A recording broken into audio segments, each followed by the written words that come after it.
Hey, Jordan. Hey. Hey, How's dinner coming? it's coming alright. Good. Let me know when it's done, alright? I got you. Fantastic. Man, beautiful day. Today, on the Anarchist Cookbook, we're making a human Bolognese. If you can't catch your own human, store-bought's fine. Here's all the things you'll need for a beautiful Bolognese, regardless of your protein choice.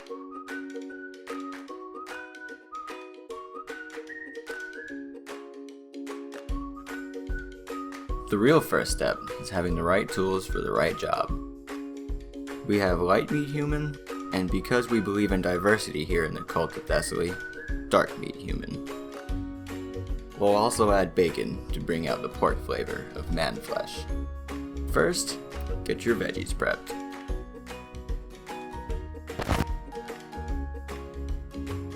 Finally, dice your garlic.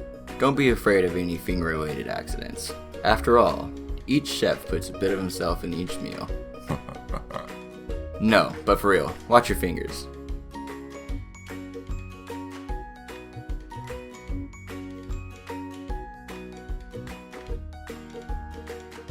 Oop, almost got myself there.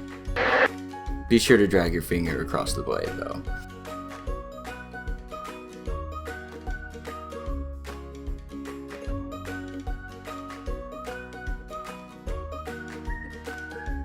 Next, we're grating cheese. If you have human cheese, gross, but use it anyway. I have equal parts Parmesan or Romano here, but any cheese will do. Check to make sure you're using the right side of your microplane. Use long strokes down the microplane. This will ensure nice, even strands of cheese.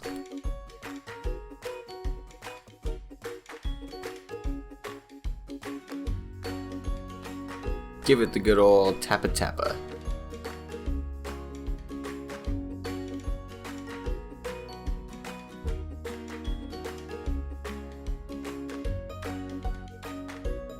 Be sure to get cheese everywhere while you're grating.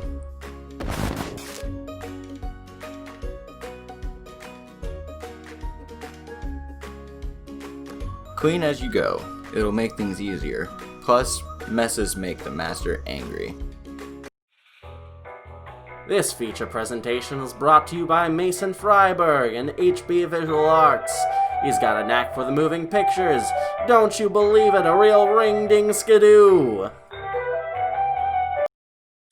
Add enough of akdu oil to coat the bottom of the pan. It helps the human cook.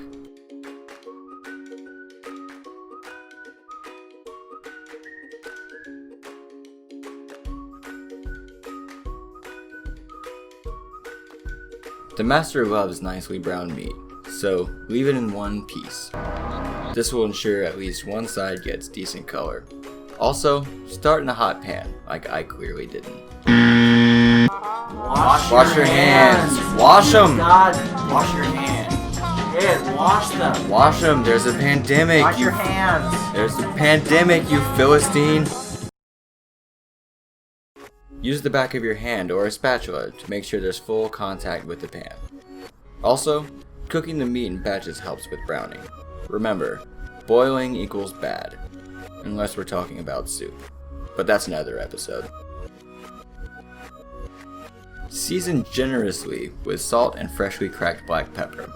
Get yourself a pepper mill, it really does make a difference. Get your spatula and break that bitty up. You want nice small pieces of human so no one feels skimped or gets suspicious.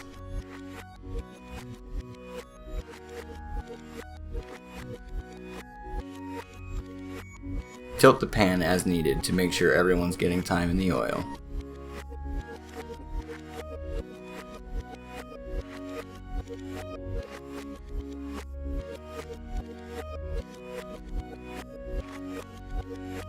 Once your meat is brown and mostly cooked, get it out of the pan. Because next, we're frying some bacon.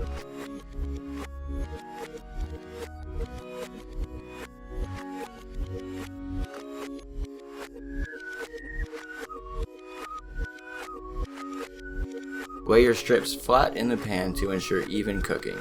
We want to get as much fat out of this as possible, because humans tend to lack flavor.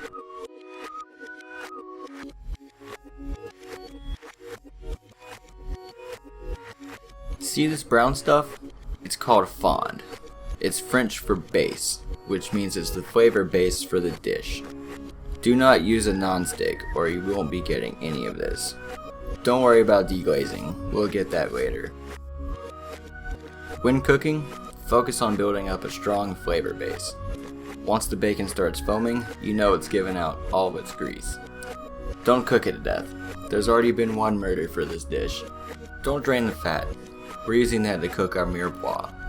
That's just a fancy French word for carrots, celery, and onion.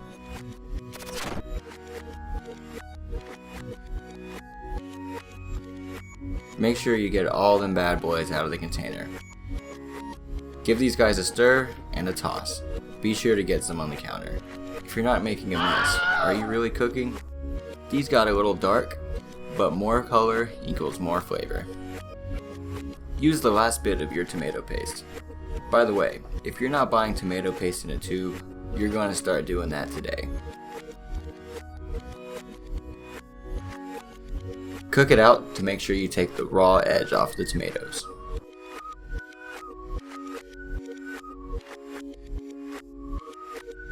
Add the meat back to the pan and stir around to get that tomato paste evenly dispersed throughout.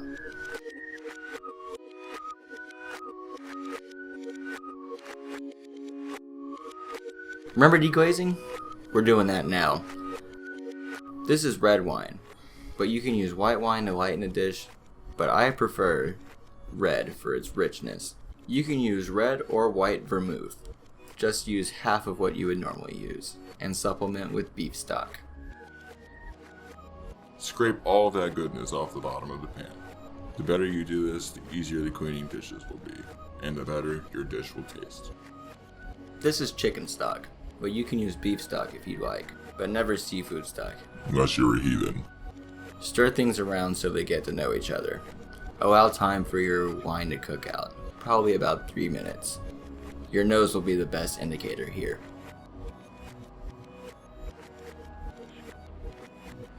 Add 1 bay leaf. Move that bay leaf for no particular reason.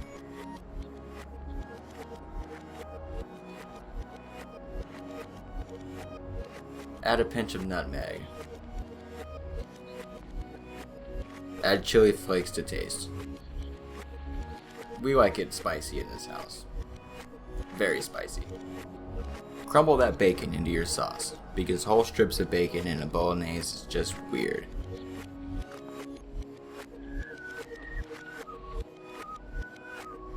You're going to want to let this come to a simmer and add your whole milk. This adds a nice creamy texture to your sauce. Leave it at the barest simmer you can manage for about 2 hours. Or until the wine flavor is gone. I don't think I have to tell you how to cook pasta. Just be sure to save some of that pasta water. Use it to help bind your sauce to the noodles. Next time, we have a killer strawberry jam recipe for you.